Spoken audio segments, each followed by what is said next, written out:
नमस्कार शेतकरी बांधवांनो, सध्या बघू शकता ऑस्ट्रेलियन फुल रेड नेपर घास काढला जात आहे। तर काही अशा आपण स्टिकची क्वालिटी पाठवतो आणि काही असा आपला प्लॉट आहे सध्या। तर जे व्यक्ती काढत आहे त्यांची उंची किमान 5-5.5 फूट आहे। तर आपल्या गवताची उंची बघू शकता। काही अशा पद्धतीने आपण माल काढत आहे आणि सध्या तिकडे स्टिक काढले जातात। हा आपला कांडे गवताचा प्लॉट आहे। तर काही अशा पद्धतीने माझा प्लॉट आहे। हे आपले ग्रास आहे, ऑस्ट्रेलियन रेड नेपर ग्रास। पलीकडे सुपर नेपर आणि तायवान जॉइंट किंग आहे। काय अशा पद्धतीने इकडनं स्टिक नेले जातात आणि तिकडे पूर्ण चांगल्या पद्धतीने स्टिक्स काढले जातात।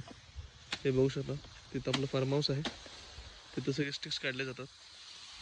हे बघू शकता ऑस्ट्रेलियन रेड नेपर ग्रास, पूर्ण लाल असा हा फुल रेड नेपर ग्रास येतो। तुम्हाला होल महाराष्ट्र कुठेही पाहिजे असेल तर जो तुम्हाला स्क्रीनवर नंबर दिसतो त्यावर कॉन्टॅक्ट करू शकता। आपल्या KS फार्म या YouTube channel like share subscribe करून धन्यवाद।